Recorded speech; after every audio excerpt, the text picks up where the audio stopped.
Welcome back, brothers and sisters. Braden, Tim, Second Legacy, you are amazing. And we might have a situation brewing in the presidential race. You know, the one you probably never heard about and don't have a clue what's going on.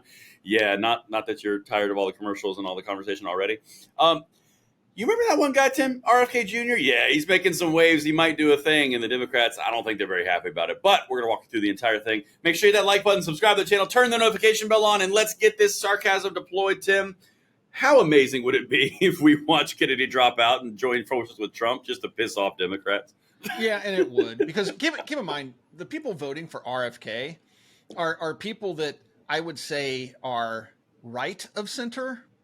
They're not happy with Trump. They're really not happy with Kamala. And so they're voting or plan to vote for him. And what is it? The numbers I've seen are roughly, 5% of the electorate? Well, right. I think it's actually falling down. It's closer to 2 and 3 now. Oh, is it? It's dropped. Yeah. Mm-hmm. That's normal. But most of those people would then shift over, most likely to Trump, or probably not vote at all. And a small portion of them might actually go for Harris. But so I think it's kind of a double-edged sword if you're in politics and you're trying to figure out if he's more of a threat to you in the race or out of the race. And I think what they're looking at here is, like, if he's in the race, he's going to siphon off votes from both sides. It's kind of hard to gauge who's going to lose the most to him. But if he steps out of the race and endorses Trump, well, then that has a tendency to push his would-be voters into the Trump camp. And I think that's what they're most concerned about. They would rather have him in the race and split the vote close to evenly, and then it just kind of cancels itself out. But if he steps out of the race and endorses Trump, then those votes might go this way. The math changes is the best way to say that. The math changes. Well, that's some good assessments, some good analysis that you just threw in there. Let me show you what they're actually saying from in that campaign, according to this New York Times article, which kind of verifies what you just said. All right, check this out. All right. Kennedy's running mate suggests they may drop out of the presidential race and endorse Trump. Former President Donald Trump said in a television interview that under those circumstances, he would consider a role for RFK Jr. in his administration. Now, Tim, you and I have been watching politics for a while. You know exactly what that is. Oh, you might drop out? Well, I mean, if you were to maybe do that, I don't know. I'm not saying you should, but if you were, I'm sure I could find a place for you in the White House. And so why would RFK entertain such an idea, right? So he knows he's not going to win the presidency. I mean, that's obvious to him and everybody else around him. Yep. So if he wants to continue on in politics, because at his age and things like that, his chances of being around in the next presidential cycle or anything like that are pretty low. And the fact that he would get anywhere in presidential politics would be fairly low, I think. But if he wants to stay in politics, the only real way to do that is to perhaps be appointed to some sort of a position, maybe even a cabinet position within the Trump administration. That puts him back into politics, gives him the next 4 years in politics, and maybe another few years if J.D. Vance then runs as president after, assuming Trump. Right. Assuming Trump wins. So, yeah, I think this is, for him, it would make sense if he wants to stay in the political arena, because if this election cycle ends, he doesn't get into the Trump administration, or Trump doesn't get elected, then pretty much I think he's done in American politics. He'll just be writing books and, signing autographs for $400 a pop like Mark Hamill that nobody will buy. So, well, so nice little dig. I don't like him either. It's okay. the world's worst actor. Oh, goodness. Pretty rough. He's all over the DNC. Yeah. That's not possible. I enjoyed the Star Wars movies despite his bad acting. I haven't liked the guy since I was a kid. And I really don't like him dude. now. I can already see the memes coming. Like, if Trump were to win, you go back to that Empire Strikes Back where Luke's holding onto the thing and Vader tells him he's his father. And he's like, that's not possible. Yeah. That's that would be not great. possible. Put Trump's head voice on Vader. And then, exactly. I am your father. I am your father, Luke. Yep. I love it. I've already got it ready. I will have it ready on election night. Daddy, Luke. By the way, we're still with Arnold Schwarzenegger's voice. By the way, guys, we are actually contemplating undertaking the most dangerous thing on the internet possible, putting Tim and me live for 5 to 6 hours during an election. We're contemplating it. I honestly don't know if it's worth it, because I can't guarantee what'll happen. We have Dr. Slides looking into 5-second pause button, 5-second delays. Yeah. We call it the Tim button. Yeah. Oh, God. Beep, beep. You gotta let it catch up. We gotta let it catch up before he talks more. Yeah. Taking Tim on a stroll on the internet can't be good. Well, so let's throw up number 11 real quick for the people, just so we see who's actually writing this, Dr. Slides. So the woman on the left is the VP. That's Shanahan. Obviously, RFK Jr. is on the right. The person interviewing here, who we're about to reference, is that woman in the purple dress, or excuse me, purple suit. So let's go down to 12 real quick. Let me show you what they're saying, because this is really interesting, Tim. Robert F. Kennedy Jr.'s running mate said in a podcast interview that they were considering dropping their struggling independent presidential bid and endorsing Republican Donald Trump, blaming the Democratic Party for what she said was a sabotage of their campaign. Okay. All right. Here's the first thing I noticed in this. They haven't dropped out yet, and they go on a podcast and say they're considering dropping out. You know what that was in political world? Yeah, that was, hey, I'm feeling this out. Who's got an offer? That's sticking the toe in the water. Yep. Who wants me the most? What kind of value can I squeak out of this? Look at me. I'm over here. I'm thinking about doing this. I'm taking offers. Yeah. Right. Don't make me jump. I don't want to jump. I might jump, though. Dude, that's exactly what that is. The only reason that they do that. But here's where it gets interesting. Trump clearly recognized that and seized it like a lion jumping on a little gazelle. Check this out. 13. Hours later, former President Donald J. Trump said he would consider giving Mr. Kennedy a position in his administration under those circumstances. Quote, I like him a lot. I respect him a lot.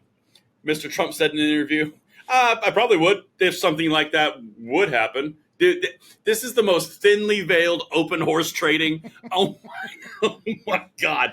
So within a span of several hours, you have the VP go out on a podcast. The New York Times starts writing articles about it. And Trump, within an hour, gets on a TV interview and goes, I'd consider it if he were to do that. Yeah, we could talk. I like the guy. He's smart. He'll make the right decision. Dude, the horse trading is so crazy. Yeah. That would unless of course that could shift the dynamic a bit for Trump. Oh, it would shift the dynamic. It would absolutely shift the dynamic. And in a very tough polling cycle. Yes. So you want to know why I think they might be talking to Trump? Just maybe. I don't know. Other than the whole denying Secret Service protection, kicking out of the Democratic Party, suing them to get them off ballots. Other than all that stuff that they did to the RFK campaign. They're literally trying to kick him off ballots. Yes. That's exactly right. So this is number 14. Maybe I don't know. Let's see which way they're leaning. From the same article. In a nearly hour-long interview posted online on Tuesday, Mr. Kennedy's running mate, Nicole Shanahan, again, purple suit lady, a Silicon Valley investor who has poured more than $10 million into her campaign, appeared to concede their effort was not likely to end in victory. The campaign is running out of money, its poll numbers are falling, and its effort to secure ballot access across all 50 states have hit repeated snags. They are bouncing. Yep. And they're calling it sabotage by the Democrats. Yeah. I mean, if he rides this thing all the way to the end through the election cycle and tries to stay in the race, he's just wasting time and money. And they have to know that. So it makes sense. I mean, and this isn't uncommon in American politics for people to run a campaign with the express idea of making big enough waves that they get picked up by one side or the other and get a position within that administration. Like Pete Buttigieg or Kamala Harris, actually. Yep. This is exactly how they do it. So nothing surprising here. But I do think it's funny because, this is typical of the Democrats. Somehow they survive all this, but they constantly shoot themselves in the foot. They're worried about him getting out of the race and endorsing Trump, but they don't care enough to stop harassing him and trying to keep him off ballots in states. Is he really that much of a threat to you? His 2% of the vote, is it really worth the time, money, and effort and the bad optics and PR to try to keep him off ballots and stifle the democratic process? Nope. So you hit on something there. No, you just hit on something, and this is intriguing. This is some deeper stuff. So the reason that they're kicking him off so many ballots is not because he's a threat to Harris. The reason why is he's a threat to the two-party system. If he gets 5% of the vote in a presidential, the independent category, the libertarian move, like a third party, gets more money and more accolades and more respect in the entire election system. This is something bigger than just the Democrat-Republican. They don't want a third option. They like their two-party system, us or them. They don't like that whole third party, multiple options for the people thing. That's not cool. This is democracy, damn it. Yeah. I mean, I remember the whole election cycle when Ross Perot was running as an independent. He walked away with 19% of the vote, which did put Clinton in office, but that's beside the point. But that was probably the largest move to an independent vote in a presidential election cycle I've ever seen in my lifetime. It was, right? And so that scared both the Republicans and the Democrats. And I remember vividly watching the news cycle after the debates, because Ross Perot was the third man on the stage during those debates, every single news outlet didn't show one clip, either video or audio. They didn't share one clip of anything Ross Perot said. They only focused on the other two candidates from major parties. And so they were trying to shut him out back then. And he still got 19% of the vote. Well, after that, now they actively try to keep them out of debates. We just saw that happen, right? They were doing it to RFK. They were actively trying to keep him out of debates. And the Republicans will do that too, right? Oh, absolutely. That's my point. Ross Perot nixed that Republican candidate that time in that election cycle. So, yeah, interesting. Things you learn, Tim. But we'll keep you updated on that one. That's going to be a tasty one. If that pops off, oh baby, that changes this animal. I see it coming. I know he's going to step out. I think it's coming. I'm about 99% sure of that. Whether or not he endorses Trump, that's yet to be seen. But if he does, that will certainly make things far more interesting, as this election cycle has already been interesting. Just remember, Braden, this election cycle is between policies and joy. That's right. Do you like freedom and your Second Amendment rights, or do you want joy? No policies. We don't know what a policy is, but we got joy and goofy dances and hiking my leg in the air. I think the vibe. I think it's vibes over policy.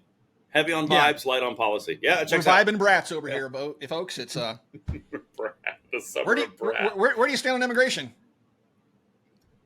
Yeah, joy. Did you see how happy I am? Yeah, oh my God, we're happy over here. I can't. Yeah. Anyway, all right, folks. Thanks for watching. We'll talk to you guys soon.